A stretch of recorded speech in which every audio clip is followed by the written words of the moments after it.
Specially ನಮ್ಮದು conventional crime ಏನಿದೆ ಅದ್ರ ಬಗ್ಗೆ ಒಂದೆರಡು ಮಾತು ಹೇಳೋಕ್ಕೆ ಇಷ್ಟಪಡ್ತೀನಿ. ಈಗ ಇದರಲ್ಲಿ ನಮ್ಮ ಸ್ಟೂಡೆಂಟ್ಸ್ಗೆ ಈಗಾಗಲೇ ಹೇಳಿದಾಗೆ ಪೇರೆಂಟ್ಸ್ ಎಲ್ಲನೂ ನಮ್ಮ ಮಕ್ಕಳೊಂದು ಒಳ್ಳೆ ಕೆಲಸದಲ್ಲಿರಲಿ, ಒಳ್ಳೆ ಚೆನ್ನಾಗಿ ಓದಲಿ, ಪರ್ಸೆಂಟೇಜ್ ತೆಗಿಲಿ, ನಮಗೆ ಹೆಸರು ತರಲಿ ಅಂತೇಳಿ ಅವರು ಸ್ಕೂಲ್ಗೆ ಕರೆಸ್ತಾ ಇರ್ತಾರೆ. ಆದರೆ ಮಕ್ಕಳು ಈ ಥರ ಯಾವುದೋ ಒಂದು ಬೇರೆ ಅಭ್ಯಾಸಗಳಿಗೆ, ಚಟಗಳಿಗೆ ಬಿದ್ದರೆ ಅವರು ಉದ್ಧಾರ ಆಗೋದಿಲ್ಲ. ಹಾಗಾಗಿನೂ ನಿಮ್ಮದು ಸ್ಪೆಷಲಿ ಮೇನ್ ಹರ್ಡಲ್ಸ್ ಏನೇನಿದೆ, ನಿಮ್ಮ ಸ್ಟಡಿನಲ್ಲಿ ಮೇನ್ ಹರ್ಡಲ್ಸ್ ಏನೇನಿದೆ ಯಾರಾದರೂ ಹೇಳ್ಬೋದಾ ಹುಡುಗರು? ಹಾಂ, ಎಸ್ ಹೇಳಿ, ಏನೇನು ನಿಮಗೆ ಹರ್ಡಲ್ಸ್ ಅಂತ. ನಿಂತ್ಕೋಬೇಕಲ್ಲ, ಧೈರ್ಯವಾಗಿ ನಿಂತ್ಕೋಬೇಕು. ಎಸ್, ಮೊಬೈಲ್, ಲ್ಯಾಪ್ಟಾಪ್ ಮತ್ತು ಆಟ ಆಡುವ ವಸ್ತು.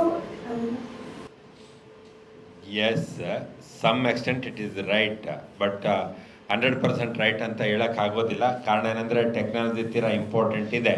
ಟೆಕ್ನಾಲಜಿ ಯೂಸ್ ಆ್ಯಂಡ್ ಮಿಸ್ಯೂಸ್ ಅದನ್ನ ನಾವು ಅರ್ಥ ಮಾಡ್ಕೊಂಡು ಹೋದರೆ ಆಟೋಮೆಟಿಕ್ಕಾಗಿ ಆಗುತ್ತೆ. ಹಾಗಾಗಿನೂ ಹೆಚ್ಚು ನೀವುಗಳು ಟೆಕ್ಸ್ಟ್ ಬುಕ್ಸ್ ಏನಿದೆ ಅಥವಾ ಕ್ಲಾಸಲ್ಲಿ ಏನು ಮೆಟೀರಿಯಲ್ ಕೊಡ್ತಾರೆ ಅದರ ರಿಲೇಟೆಡ್ ಕಾನ್ಸಂಟ್ರೇಟ್ ಮಾಡಿ, ಆಟೋಮೆಟಿಕ್ಕಾಗಿ ನಿಮ್ಮದು ಪರ್ಸಂಟೇಜ್ ಇಂಪ್ರೂವ್ ಆಗುತ್ತೆ.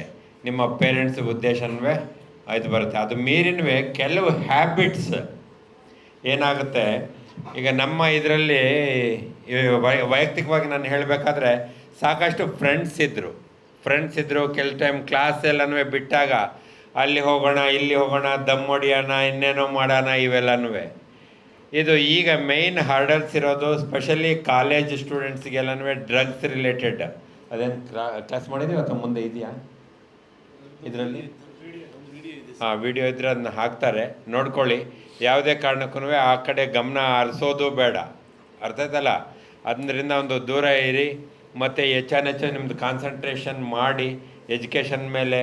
ಏನಾದರೂ ಡೌಟ್ಸ್ ಇತ್ತಂದರೆ ಇದರಲ್ಲೇನು ಗುರುಗಳು ಏನಿದ್ದಾರೆ, ನಮ್ಮ ಟೀಚರ್ಸ್ ಅವರೇ ನಮಗೆ ದೇವರು, ಅರ್ಥ ಆಯ್ತಲ್ಲ? ಅವ್ರನ್ನ ಕೇಳಿಕೊಂಡು ಕ್ಲಾರಿಫೈ ಮಾಡಿ. ಯಾವುದೇ ಕಾರಣಕ್ಕೂ ಅವ್ರು ಏನೋ ಹೇಳ್ತಾರೆ ಅಂಥೇಳಿ ಅವ್ರಿಗೆ ಅಗೌರವ ತೋರಿಸೋದು ಬೇಡ. ಯಾರು ಗುರುವಿನ ಗುಲಾಮನಾಗೋ ತನಕ ಒಳ್ಳೆಯದನ್ನು ವಿದ್ಯೆ ಅಂಥೇಳಿ ಈಗಾಗಲೇ ಪ್ರೋವರ್ಬ್ ಎಲ್ಲ ಇದೆ. ಹಾಗಾಗಿ ಅವ್ರಗಳನ್ನ ಒಂದು ರಿಕ್ವೆಸ್ಟ್ ಮಾಡಿ ಏನಿದೆ ತಿಳ್ಕೊಳ್ಳಿ. ನನಗಾಗಲೇ ಸಾಕಷ್ಟು ನಮ್ಮ ಯೋಗೇಶ್ವರಿಗೆಲ್ಲನೂ ಸ್ಟೋರಿ ಕೊಟ್ಟಿದ್ದೀನಿ, ಅವ್ರು ಅಲ್ಲಿ ಈಗಾಗಲೇ ಪ್ಲೇ ಮಾಡ್ತಾ ಇದ್ದಾರೆ. ನಮ್ಮದು ವೈಯಕ್ತಿಕವಾಗಿ ಹೇಳಬೇಕಾದ್ರೆ ಒಂದು 2 ಮಿನಿಟ್ಸ್ ನಮ್ಮದೇ ಪರ್ಸ್ನಲ್ ಜೀವನ ಹೇಗೆ ನಾನು ರಿಪೀಟ್ ಮಾಡ್ತೀನಿ. ನಾವು ಎಲ್ಲೋ ಒಂದು ಹಳ್ಳಿನಲ್ಲಿ ರೈತಾಪಿ ಕುಟುಂಬದಲ್ಲಿ ಹುಟ್ಟಿದ್ದು, ತಂದೆ ತಾಯಿ ಎಲ್ಲನೂ ಒಂದು ಕೂಲಿ ಕೆಲಸ ಮಾಡಿಕೊಂಡು ಇರ್ತಾಯಿದ್ರು. ಅವ್ರಿಗೆ ನಮಗೆ ಹೇಳ್ಕೊಡೋದಾಗಲಿ, ಹ್ಯಾಂಡ್ ಹೋಲ್ಡಿಂಗ್ ಆಗಲಿ ಅವ್ರಿಗೆ ಐಡಿಯಾನೇ ಇರಲಿಲ್ಲ. ನಮಗೆ ಇದರಲ್ಲಿ ಎಲ್ಲನೂ ಯಾವ ಈ ಇಂಗ್ಲೀಷ್ ಮೀಡಿಯಮ್ಗಳೆಲ್ಲನೂ ಇರಲಿಲ್ಲ. ಬರೀ 35 ಮಾರ್ಕ್ಸ್ ತೊಗೊಂಡು ಇಂಗ್ಲೀಷ್ ಪಾಸ್ ಆದರೆ ದೊಡ್ಡ ಒಂದು ಸಾಗರನ ನಾವು ಆಚೆ ಬಂದಂಗೆ. ನೀವು ನೋಡಿರ್ಬೋದು ಕುವೆಂಪುರವ್ರದ್ದು ನಮಗೆ ಬೇಕಾಗಿರುವ ಇಂಗ್ಲೀಷ್ ಅಂಥೇಳಿ ಅದ್ರ ಬಗ್ಗೆನೇ ಒಂದು ಸ್ಪೆಷಲಿ ಹಳ್ಳಿ ಮಕ್ಕಳಿಗೆ ಎಷ್ಟು ಕಷ್ಟ ಅನ್ನೋದ್ರ ಬಗ್ಗೆ ಎಕ್ಸ್ಪ್ಲೇನ್ ಮಾಡಿದ್ದಾರೆ. ಹಾಗಂತೇಳಿ ನಮ್ಮ ಸಾಧನೆಗೆ ಭಾಷೆ ಯಾವತ್ತೂ ತೊಡಕಾಗಲಿಲ್ಲ. ಪೇರೆಂಟ್ಸನ್ನು ಏನು ಆಸೆ ಇತ್ತು, ನಮ್ಮ ಅಣ್ಣ ವೆಟ್ರನರಿ ತೊಗೊಂಡಿದ್ರು, ನನಗೆ 10th ಆದಮೇಲೆ ಏನು ತೊಗೋಬೇಕು, ಯಾವುದೋ ಒಂದು ತೊಗೋಗು ಅಂತೇಳಿ. ಅಂದರೆ ಅವ್ರಿಗೆ ಆ ನಾಲೆಡ್ಜ್ ಇರಲಿಲ್ಲ.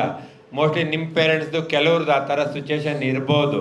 ಆದರೂ ಸಹಿತನೂ ಆರ್ಟ್ಸ್ ತೊಗೊಂಡು ನಾವು ಏನು ಯಾಕೆ ಗುರುಗಳ ಬಗ್ಗೆ ಹೇಳ್ತಾ ಇದ್ದೋ ಆಟೋಮೆಟಿಕ್ಕಾಗಿ ಬಂದ ನಂತರದಲ್ಲಿ ರಿಯಲ್ ಚಾಲೆಂಜ್ ಬಂದಿದ್ದು ಅಂದರೆ ನಮಗೆ ಮಾಸ್ಟರ್ ಡಿಗ್ರಿನಲ್ಲಿ.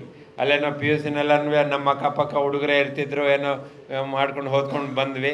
ಮಾಸ್ಟರ್ ಡಿಗ್ರಿಗೆ ಬಂದಾಗ ದೊಡ್ಡ ಬಿಷಪ್ ಕಾಟನ್ ಸ್ಕೂಲಿಂದ ಬಂದಿರೋರು, ಮೌಂಟ್ ಕಾರ್ಮಲ್ಲಿಂದ ಬಂದಿರೋರು, ಅವ್ರದ್ದು ಒಂದು ಆ ಇಂಗ್ಲೀಷ್ ನಾಲೆಡ್ಜು, ಅವ್ರದ್ದು ಒಂದು ಜನರಲ್ ನಾಲೆಡ್ಜ್ ಮುಂದೆ ನಾವು ಏನಪ್ಪ ಇದು ಸ್ಥಿತಿ, ಹೇಗೆ ನಾವು ಕಂಪ್ಲೀಟ್ ಮಾಡಬೇಕು ಅಂಥೇಳಿ. ಮಾಸ್ಟರ್ ಎಲ್ಲನೂ ನಮಗೆ ಟೀಚ್ ಮಾಡಬೇಕಾದ್ರೆ ಇಂಗ್ಲೀಷ್ ಮೀಡಿಯಮ್ಮೇ ಇತ್ತು.